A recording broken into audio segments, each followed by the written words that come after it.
네, 여러분 안녕하세요. 김정 목사입니다. 오늘 역시 우리 말씀 묵상 같이 보도록 하겠습니다. 오늘 말씀은 고린도전서 15장 12절에서 26절 말씀입니다. 고린도전서 15장 12절에서 26절 말씀. 먼저 보도록 하겠습니다.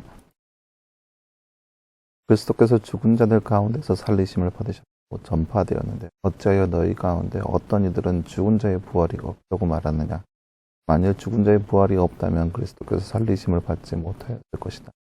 만일 그리스도께서 살리심을 받지 못하였다면 너희의 전파하는 것도 헛되고 너희의 믿음도 헛되며 우리는 하나님의 거짓 증언으로 드러날 것이다. 우리가 하나님께서 그리스도를 살리셨다고 증언하였기 때문이다. 죽은 자들이 살아나지 못한다면 하나님께서 그리스도를 살리지 않으셨을 것이다. 죽은 자들이 살아나지 못한다면 그리스도께서 살리심을 받지 못하였을 것이다. 그리스도께서 다시 살리심을 받지 못하였다면 너희의 믿음도 헛되며 너희에는 여전히 너희의 죄 가운데 있으며 그리스도 안에서 잠든 자들도 망하였을 것이다. 우리가 그리스도 안에서 바라는 것 이상뿐이라면 모든 사람들 가운데 우리가 가장 불쌍한 자들이다. 그러나 이제 그리스도께서 죽은 자 가운데서 살리심을 받아 잠자는 자들의 첫 열매가 되셨다. 사망이 한 사람으로 말미암았으니 죽은 자들의 부활도 한 사람으로 말미암아 아담 안에서 모든 이가 죽은 것 같이 그리스도 안에서 모든 이가 살게 될 것이다. 그러나 각각 자기의 차례대로 될 것이니 먼저는 첫 열매인 그리스도이시고 다음은 그리스도께서 재림하실 때 그분께 속한 자들 그 다음은 마지막인데 그때는 그분께서 모든 권력과 모든 권세와 권능을 없애버리시고 그 나라를 하나님 아버지께 바치실 때이다. 그분께서 모든 원수들을 그 발 아래 두실 때까지 다스릴 것이니 마지막으로 멸망받을 원수는 사망이다. 아멘. 사랑하는 여러분, 오늘 말씀은 이제 그리스도의 부활에 관련해서 부활을 믿지 않는 자들을 향하여서 부활이 사실이고 부활이 확실하게 있다. 그리고 그리스도의 부활은 그 부활의 첫째 열매인 것을 보여주는 그런 말씀이라 하겠습니다. 다음주 잠깐 볼까요? 첫 열매인 그리스도이시고 그 다음으로 그리스도께서 재림할 때 어떤 자들이 살아난다고 하셨나요? 오늘 말씀 23절 말씀에 보면 먼저는 첫 열매인 그리스도이시고 그 다음은 그리스도께서 재림하실 때 그분께 속한 자들이다 라고 나와 있습니다. 부활에 대해서 첫 열매는 그리스도이시고 다음은 그분께 속한 자들입니다. 그리스도의 부활이 없다면 무엇도 헛되다고 말씀하나요? 오늘 말씀은 13절 말씀부터 나와 있는데요. 그리스도께서 살리심을 받지 못하였을 것이고 그렇다면 전파하는 것도 헛되고 믿음도 헛되고 그리고 나서 믿음도 헛되고 여전히 죄 가운데 있을 것이고 그래서 그리스도 안에서 잠든 자들도 망하였을 것이다 라고 나와 있습니다.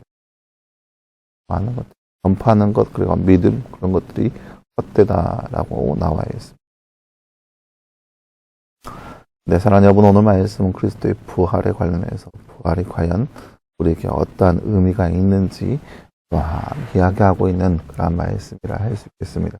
확실히 그때 당시에 그리스도께서 부활하셨다는 소식은 굉장히 사람들에게 있어서 의미심장하는 그런 모습 가운데 있게 되었습니다. 왜냐 그들이 따르고 또 믿었던 예수님의 십자가형이야말로 큰 낙심 가운데 빠지게 된 어마어마한 뉴스였었거든요.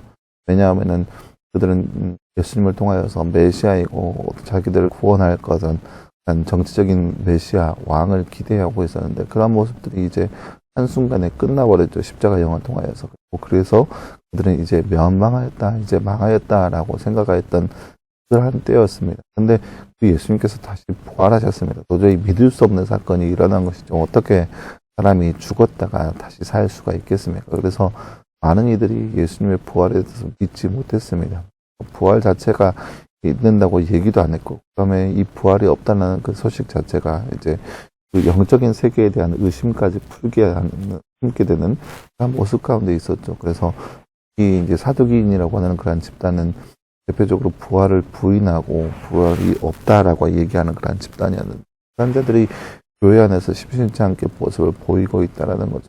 그래서 그걸 통하여서 바울 사도가 고린도 교회에게 이야기하는 바는 그리스도의 복음, 구원에 대해서 그것이 어떻게 없다고 할 수 있겠냐. 없다고 한다면, 그렇다면 믿는 자들의 믿음은 또 다 헛것이 될 것이고 허망하게 될 것이다 라고 하는 얘기인 거죠. 진짜 그리스도인으로 이 땅 가운데 산다는 것은 결코 쉬운 일이 아닌 거죠. 어렵죠. 힘들죠. 고난 가운데 있죠. 하지만 그럼에도 불구하고 믿고 견디며 살아가는 그 이유가 뭐냐? 바로 그리스도의 부활에 있다라고 하는 거예요. 예수님께서 부활의 첫 열매가 되어 주셔서 확실한 그 모습을 우리 가운데 보여주셨습니다. 그로 말미암아서 우리가 기대할 수 있는 것은 우리 믿는 자들도 그리스도 안에 있는 자들도 예수님처럼 그렇게 부활할 수 있다는 그런 소망과 믿음을 품게 할 수 있는 그런 결정적인 모습을 예수님께서 보여주셨죠. 근데 이제 부활이 뭐 과학적으로든 이성적으로든 없다고 얘기하는 사람들이 있다는 거예요. 그렇게 된다면 과연 그의 삶은 어떠한 것이냐라고 하는 거죠.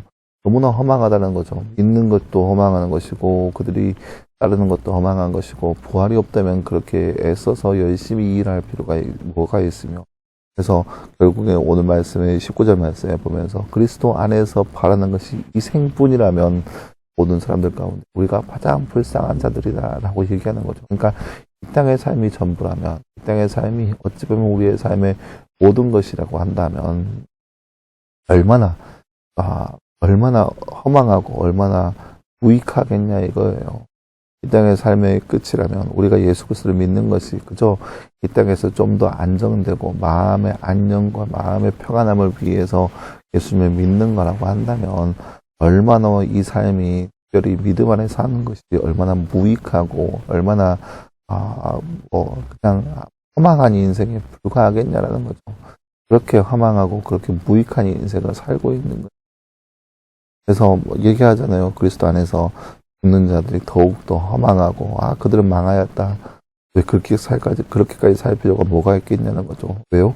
이 땅의 삶의 끝이라면 부활이 없다면 그렇게 믿는 것들도 다 허망한 것이고 부질없는 것이고 아무런 소망이 없는 것에 불과하다라고 얘기하는 거죠. 마찬가지로 우리의 삶이 그렇게 허망한 가운데 빠지지 않는 것은 뭐냐? 예수님께서 우리를 위해서 직접 부활하셨다는 그 사실인 거죠. 우리가 그 부활의 소식이 얼마나 우리에게 위대하냐라고 하는 것은 예수님의 부활로 인해서 우리의 인생이 완전히 깡그리 다 변해버리고 모든 것들이 변해버렸습니다.